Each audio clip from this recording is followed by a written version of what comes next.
শেখ শাহজাহান নিজেকে সন্দেশখালীর বাঘ বলতেন, কিন্তু 5ই জানুয়ারি ইডির হানার পর থেকে শেখ শাহজাহান পলায়ন করে এবং লুকিয়ে রয়েছে। তারপর থেকে শেখ শাহজাহান, শিবু হাজরাদের মতো ব্যক্তিরা যেভাবে সন্দেশখালীতে যে ঘটনাগুলো চালিয়েছেন তার প্রতিবাদে সাধারণ মানুষ ক্ষোভে বিক্ষোভে ফেটে ওঠে এবং সাধারণ মানুষ তারপরে তাদের বিরুদ্ধে একজোট হয়ে বিক্ষোভ প্রকাশ করেন।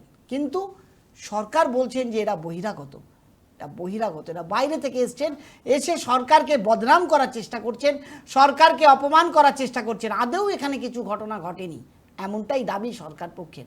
কিন্তু সত্যি কি তাই?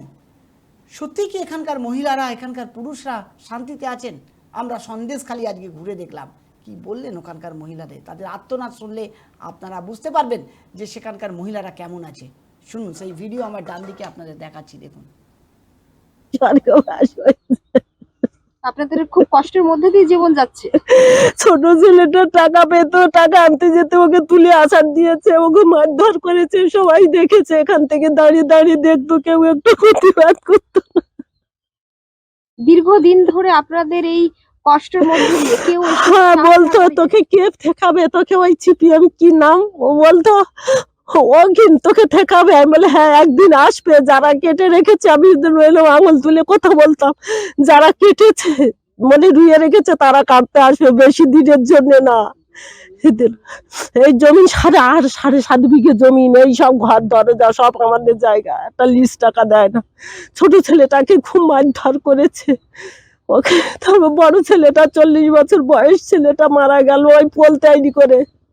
আর জমি ওর শ্বশুর বাড়ি গিয়েছিল, ওইখানে গিয়ে কি হয়েছিল, এখান থেকে গেল, গিয়ে মানে পুজোর সময় গেছিল, আর 3-4 দিন পরে ফোন করছে যে ছেলে মারা গেছে। কি হয়েছিল ওখানে বলতে পারিনি, ঠাকুর দেখতে গিয়ে ওখানে মারা গেছে।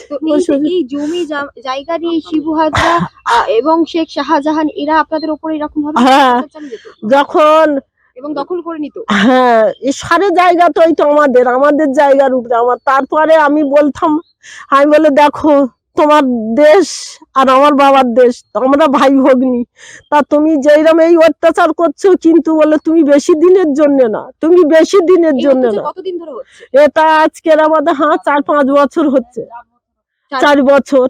বাগান বাড়ি সব লোকের জল তোলা, 2 পয়সা করে দেবে না। হ্যাঁ, 2 মাস শাক পেতাম না। আমরা চাই যেমন ছিল সেইরকম ভাবে থাকতে, আমরা শান্তি চাই। ও যেন, উনি জানো আর না জানো, আর উনি যদি আসতে হয় আমাদের সামনাসামনি টাকা দিতে হবে, সামনাসামনি আমাদের দাঁড়াতে হবে। আর যদি শিবু হাজরা আসতে চায় সামনাসামনি পাবলিকে, আমি বলেছি যে যেদিন পাবলিককে পাবে সেদিন তুমি রক্ষা করে, তুমি জানো গাং পার হয়ে যাবে না। কেন শিবু হাজরা গাং পার হলো আজকের? কেন সে ধরা দিচ্ছে না?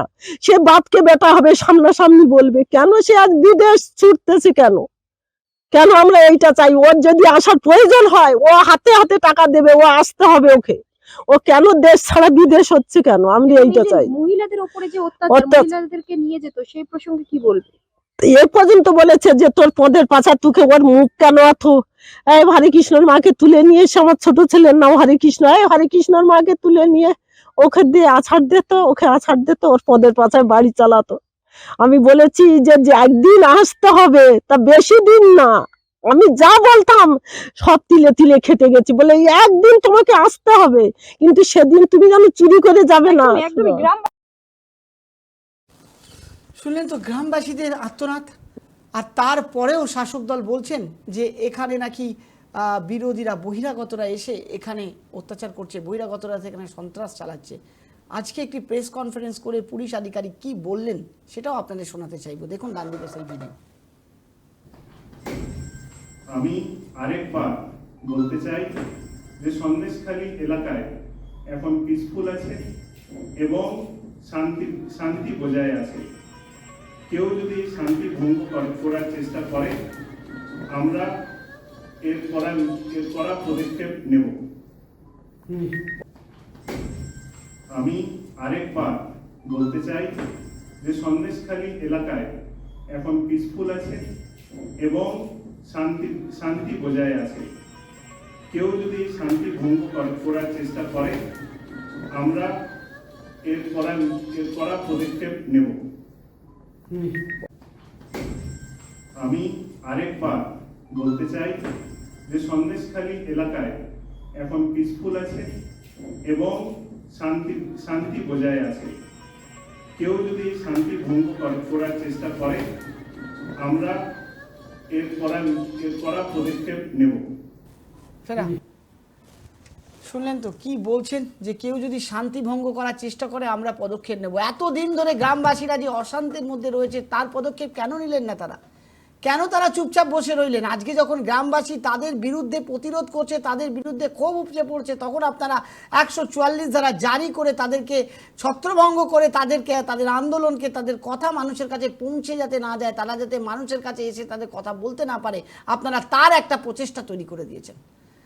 দীর্ঘদিন ধরে এই গ্রামবাসীরা আজকে অসহায় অবস্থার মধ্যে রয়েছে। দিকে দিকে গ্রামবাসীদের একই আর্তনাদ যে এই শিবু হাজরা, এই শেখ শাহজাহান, উত্তম সর্দার, এরা যেভাবে আজকে গ্রামের ওপরে যেভাবে অত্যাচার চালিয়েছে, দীর্ঘদিন ধরে মানুষের জমি লুট করে নিয়েছে, মানুষের টাকা, যাদের পাওনা টাকা তাদেরকে দেওয়া হয়নি, রাত বিরাতে মহিলাদের পার্টি অফিসে ডেকে নিয়ে যাওয়া হতো, কেউ যদি না যেত তার পরের দিনে সে তার বাড়ির লোকদের, তার হাজব্যান্ডকে মারধর করে তাকে একেবারে শেষ করে দেওয়া হতো। এইরকম ধরনের অত্যাচার তারা দীর্ঘদিন ধরে চালিয়ে যাচ্ছেন। কিন্তু আজকে যখন সেই ঘটনা সামনে আসছে তখন পুলিশ পদক্ষেপ নিতে সামনে এগিয়ে আসছে, এই প্রতিরোধ করতে সামনে এগিয়ে আসছে, এই দুষ্কৃতীদের সেফ করার জন্য সামনে এগিয়ে আসছে, এমনটাই দাবি গ্রামবাসীদের। আজকে গ্রামবাসীরা আত্মহারা, তারা কি করবে তারা বুঝে উঠতে পারছে না। তারা মিডিয়ার সামনে মানুষের কাছে আর্জি জানাচ্ছে যে আপনারা সুবিচার দিন, আপনারা এই অন্যায়ের সুবিচার দিন। বিরোধী নেতারা যখন এখানে প্রবেশ করার চেষ্টা করছে তাদেরকে আটকানো হচ্ছে, কোনো মানুষকে এখানে ঢুকতে দেওয়া হচ্ছে না। আজকে যখন আমরা সন্দেশখালীতে যাই, আজকে সেই ঘটনা আমরা দেখতে পাই এবং আপনাদের সামনে তুলে ধরি। এবং ঠিক এই ঘটনা তুলে দেওয়ার পর সন্ধ্যে 6:49 শিবু হাজরা, যার বিরুদ্ধে এই অ্যালিগেশন, যার বিরুদ্ধে মানুষ উপচে পড়ছে, ক্ষোভ উপচে পড়ছে, শেখ শাহজাহানের পর আরেকটা যে নাম ছিল শিবু হাজরা, তাকে আজকে পুলিশ গ্রেপ্তার করে শ্লীলতাহানির কেস এবং মহিলা সংক্রান্ত অভিযোগে তাকে আজকে গ্রেপ্তার করা হয়। কিন্তু আজকে তাকে গ্রেপ্তার করতে 12 দিন সময় লেগে গেল।